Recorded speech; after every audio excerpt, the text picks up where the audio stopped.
I received in bill form the constitutional amendment that would define marriage in a very destructive and divisive way in Minnesota, and so under the Constitution I have either sign it or veto it, and so I'm strongly vetoing it today, even though I recognize that doesn't prevent it from going on the ballot in November of next year. So I'd like to read the letter that I sent to the President of the Senate. Dear Madam President, I have vetoed and am returning Chapter 88, Senate File 1308, an act proposing an amendment to the Minnesota Constitution, adding a section to Article 13, recognizing marriage as only a union between one man and one woman. Although I do not have the power to prevent this divisive and destructive constitutional amendment from appearing on the Minnesota ballot in November 2012, the legislature sent it to me in the form of a bill. Thus, symbolic as it may be, I am exercising my legal responsibility to either sign it or veto it.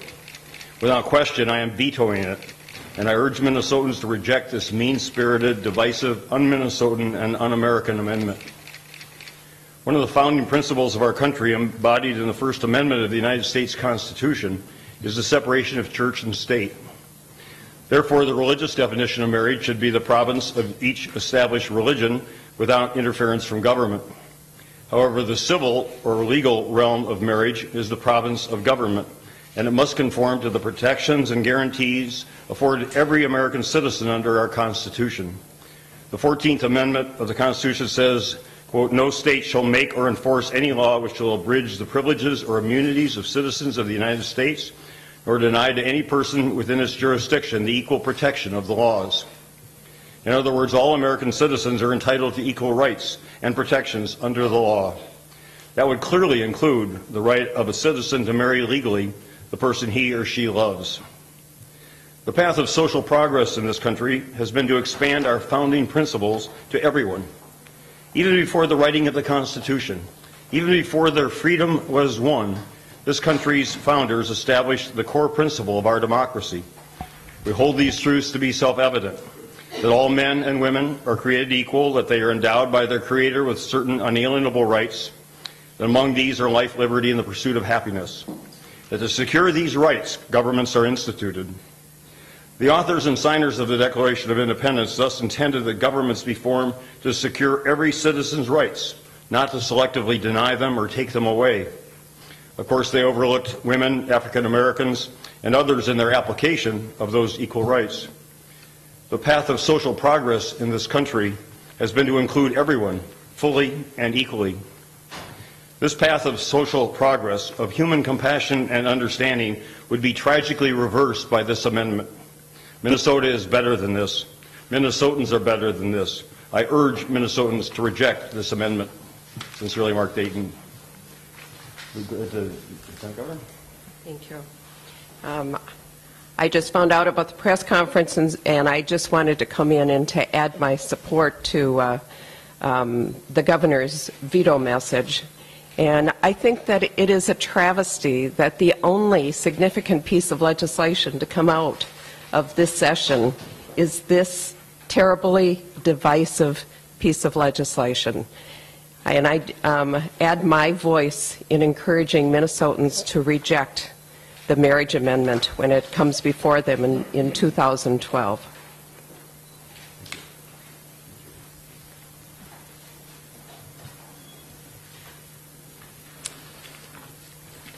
Well, I want to thank the governor. I know the action he takes today has no practical effect, but it has a tremendously positive effect across the entire state of Minnesota. It is a strong statement by the leader of our state that he stands with every citizen and with every family, and in his larger effort to do well by Minnesota, to expand the promise of our country, to help our economy, to help people get back to work and get their jobs, he recognizes that this piece of legislation does nothing to accomplish those. In fact, moves us backwards. And the other thing the governor's action does today is it sends a signal to young people who have been so disheartened by the actions of our legislature. Young people who are going to our schools, young people who are just coming into their own right now, who have been sent such a negative message. a message of being marginalized, a message that the Constitution is not for them, that our Constitution is not for them. Our governor is saying that's not the case, and he's speaking out and standing strongly. Likewise, our lieutenant governor. So to counteract that negative message, and what occurs as a result of that, when other people are sent that message that some people are worthy of marginalization, is extremely important. It's far, far more than symbolic. It is going to have a very good, positive effect in so many people's lives, and it improves the sense of optimism and hope that seem to be eluding us at the end of the session. This is a time when the state has to come together and work hard to overcome its challenges. And our legislature hasn't done that and hasn't shown any interest in doing that. But the governor's leadership gives us some help and some strength and some optimism that we can do that. I published a letter to our community today, my community, not just the LGBT community, but our larger Minnesota community, our allies and our friends. And in that, I try to sound that sense of hope and that sense of optimism that we've certainly taken a punch to the gut, but we're still standing, and we're going to come together, and we're going to fight, and we're going to show that our families are rooted in love and commitment and responsibility. And we're going to talk about that with the state of Minnesota. We're going to have that conversation that the other side claims they're going to have. They're, of course, going to have a divisive and angry and bitter campaign fueled by millions of dollars, but we're going to have that conversation with Minnesota and show ourselves to Minnesota in ways that they've never seen us. Families who are part of every community, working hard to support each other and to support our larger community. And I know that we're going to defeat this amendment, this anti-marriage amendment. Thank you.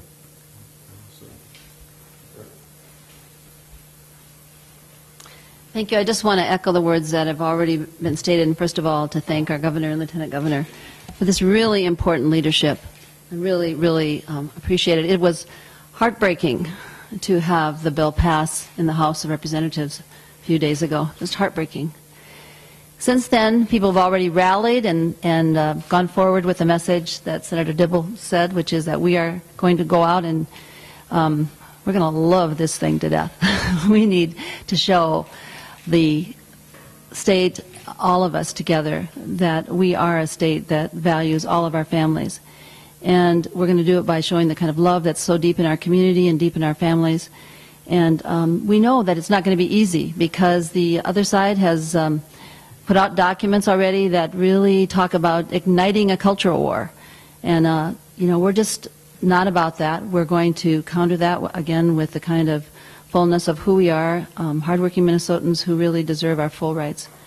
And I know that some of my colleagues in the House actually didn't all vote the way they wanted to vote.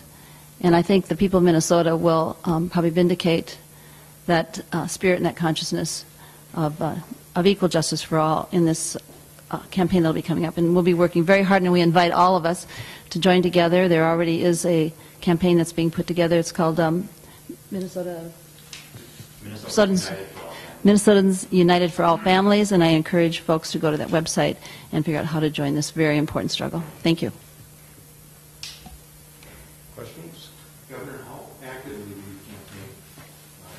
campaign? As actively as I can and am asked to, depending on what's my administrative responsibilities are during that time. That's my first and foremost responsibility. I'm not on the ballot in 2012, but I'll be helpful to candidates and causes I support and believe in, and this is certainly at the top of the list.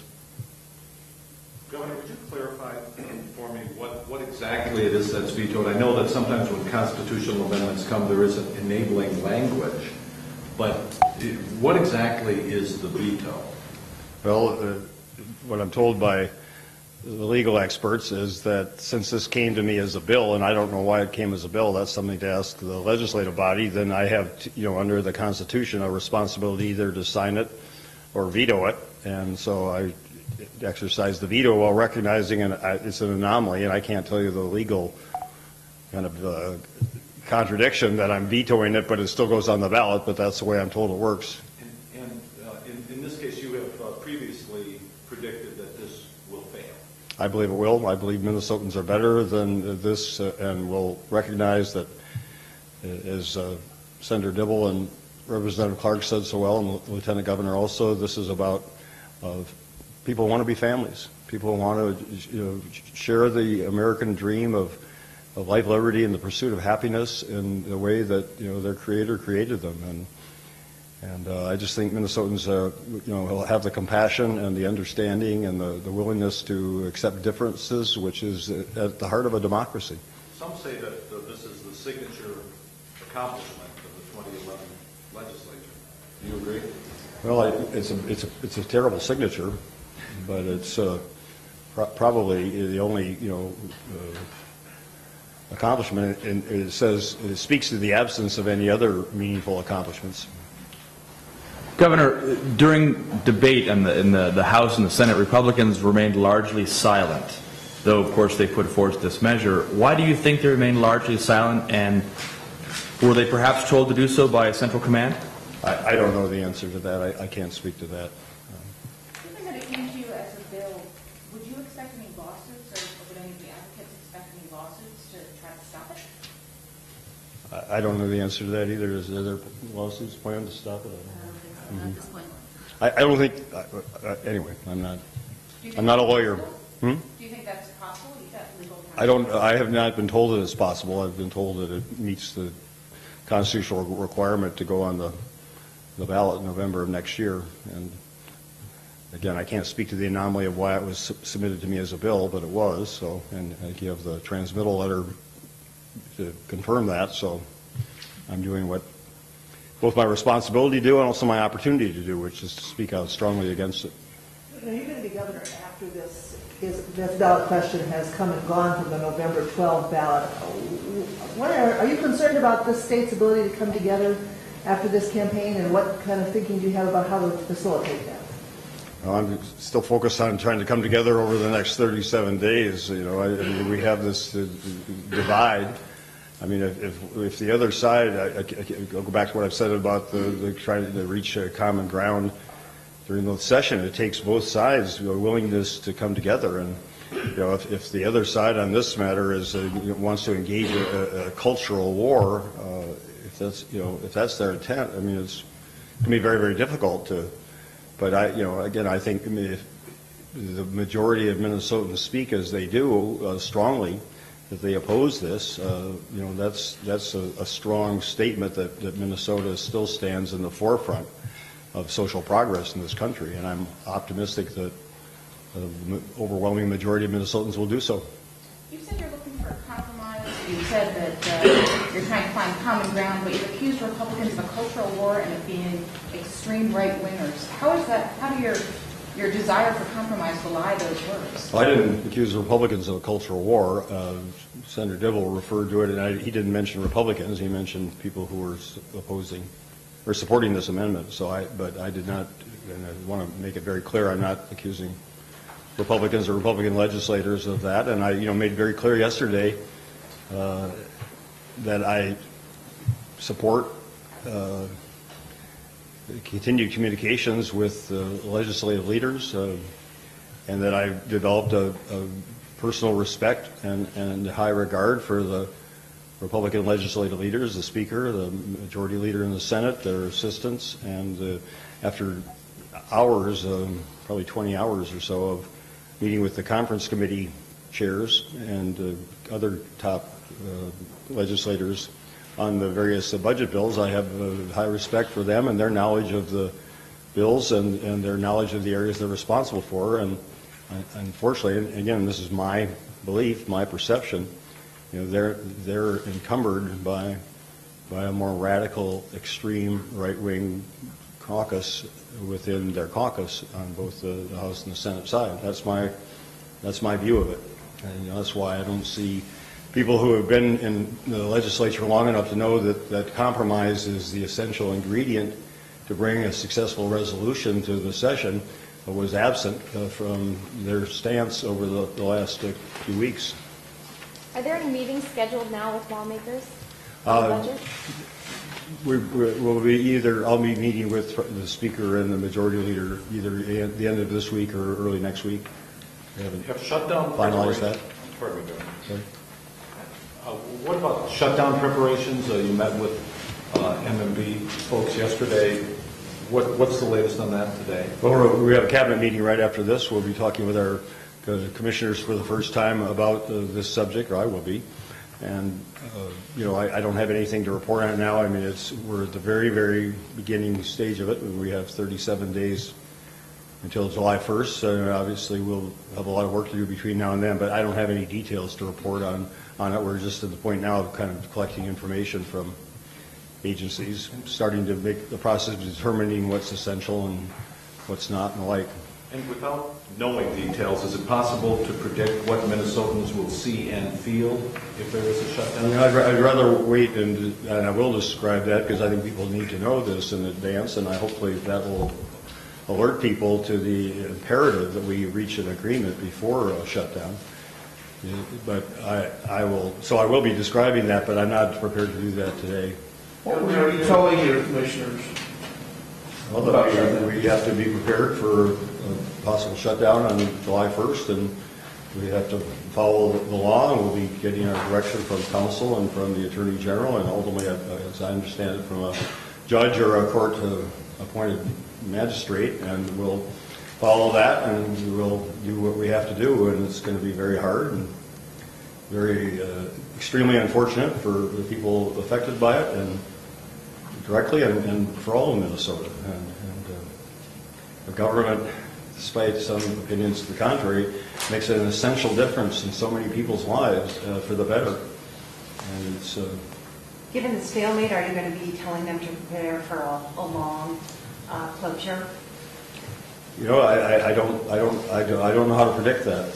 I can't say. We'll have to be prepared for as long as it takes until we have a budget agreement and signed and enacted, because that will provide the funding necessary to resume the functions of government. But I can't predict how long that might last. Will you be giving them a deadline for having the plans ready? There'll be a timetable. Commissioner Schollover and his staff are working on that. So, Governor, you mentioned that some of these lawmakers are extreme freshmen. Can you be more specific on who you're talking about and what they have said or done that? I think that Senator Dibble and Representative Clark could probably detail that better than I. I'm just looking at the results. The results are that the forecasted budget, the first expenditure forecast, which says here's current law, and this is what current law dictates will be spent for K-12 education, for higher education, for health care, human services. That was $39 billion. My last proposal was $35.8 billion in expenditures. That's down $3.2 billion. And I'm asking them to come up from 34 to 35.8. I'm asking them to come up 1.8 billion. Now that's more than halfway. That's more than an even compromise. That's really cutting back on spending in ways that I think are very painful and I don't support for the purposes of reaching agreement. And what they're saying is they would rather protect the wealthiest 2% of the people of Minnesota from paying $1 more in taxes and put all the pain and all the suffering and all the hardship on the backs of the other 98% of Minnesotans.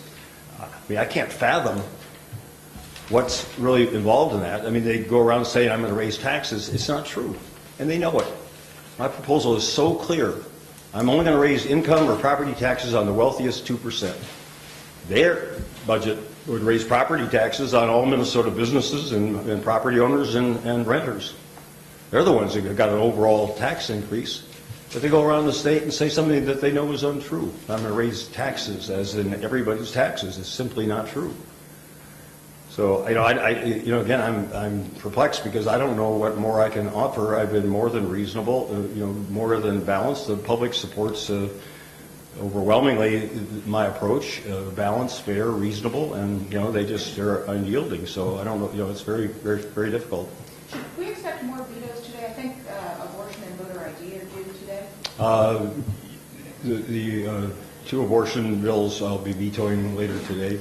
And voter ID? And voter ID is not, I have until tomorrow, so I'll take till tomorrow. And are you still not willing to say what you will do on that? We're working on that. I met with Secretary of State Ritchie and others, Senator Stephen and Representative Thiessen yesterday afternoon. We're working on some pieces of that I want to complete before I discuss it. Stephen, Thiessen, and Richie are all opponents of the bill as it stands. So will their advice sway you? The three, given the three of them, their advice is always persuasive. Thank you very much.